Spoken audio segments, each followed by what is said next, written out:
a lot of Muslim parents think that Islamic school is going to teach their kids Islamic values. I'm just going to drop my kid off at Islamic school. The teacher, the ustada, the environment, that's going to raise my children. And it's not the case. And then I've even seen this where people will come late in the game. They'll come to the imam, they'll come to the sheikh, my kid is really bad, fix him. And it's just like, man, you know, like, it's not like we got magic tricks up our sleeve. We're just going to change people's hearts. And this late in the game, and this person experienced all of these things, you didn't give them that foundation early on. So you expect it to magically appear now. It's not going to happen. It's unlikely, okay? So the foundation has to be at home. And then Islamic school, the masjid, the environment, that is something that is supplementary. It reinforces what's taking place at home.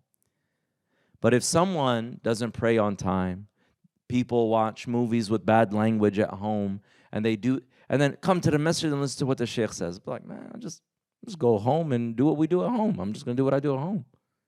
You know, put on a nice face at the masjid. And even that doesn't last for very long.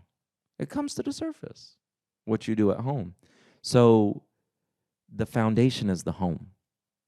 The masjid, the Islamic school, the Quran teacher, all of that is secondary. حيث يتلقى الأبناء والبنات فيها نصيبا من أخبار الوحي الكريم والفقه في الدين العظيم والسنة الغراء وآداب المصطفى أبي الزهراء صلى الله عليه وآله وصحبه وسلم. So this is assuming that they're going to an Islamic school. If it's not an Islamic school, we got big problems. But assuming they're going to an Islamic school, they're learning about the Quran, they're learning about rulings of fiqh, they're learning about the sunnah of the Prophet sallallahu alaihi wasallam and his various character traits and adab. مع ما يتلقون من معلومات أخرى في مختلف المواد وبذلك يتهيئون للقيام بدور من أدوار الخلافة عن الله تعالى في أرضه. And this is really beautiful. And he's saying, in addition to these other subjects that they're learning at school, because when you have children who have that foundation at home, are having this supplemental addition and education at school of Islamic studies, and they're learning these other subjects as well, math and English and history and so forth, then those children are now being prepared to take their role in establishing this khilafah, this representation on behalf of Allah subhanahu wa ta'ala in the earth. Okay? And what is this khilafah? A lot of people have different understandings when they talk about the khilafah. People say the khilafah is the Islamic state. That's not quite it. That's like a silver bullet. Khalas.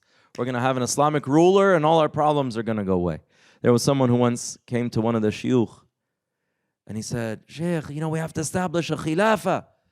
Well, you talking about all this, purify your heart, we got to establish a khilafah. And he looked at him and he said, did you pray Fajr this morning on time? The guy didn't say anything. So you can't even get up for Fajr. Do you think you're going to establish the khilafah? Come on. Building blocks. You got to crawl before you can walk. You got to walk before you can run. What we mean by the khilafah here, مفهوم الخلافة, معنى الخلافة عن الله تعالى في أرض إقامة منهاجه الذي ارتضاه وبينه فيما أوحاه إلى نبيه المصطفى محمد عليه الصلاة والسلام, is that you establish the way, this methodology or way that the Lord of creation is pleased with, and that has been revealed to his prophet, the chosen one, Muhammad sallallahu alayhi wa alihi wa sallam, the seal of prophets. And he made him the best of all creation and the best of those who guide to him. وذلك أن كل عمل وكل مسار وكل حركة في الحياة تخالف هذا المنهج الإلهي هي سبب فساد الإنسان وفساد حاله ومجتمعه ودنياه وآخرته. This is really important, is to know that every action, every way of being, every lifestyle that you can think of, and every action that contradicts the divine way is actually a source of corruption for people in this life and in the life to come. At the level of the individual, at the level of society, even in one's worldly affairs. It will lead to misery in this life. Just ask people who have drug addictions. Oh yeah, I love it, it's amazing. No, after a while, they're miserable. But now they're stuck. And they have to find really serious support systems in order to crawl out of that situation. And we live in a society where there's all types of addictions. But it destroys even your happiness in this world. That's the irony. Is these things that you khalif, that contradict the way of Allah, people will glamorize it. Oh, you'll be happy, you'll have fun, I guarantee you, those people who party all night, in the morning, they will suffer an emptiness. And the way that they try to fill that emptiness is just to forget and go deeper into whatever it is that.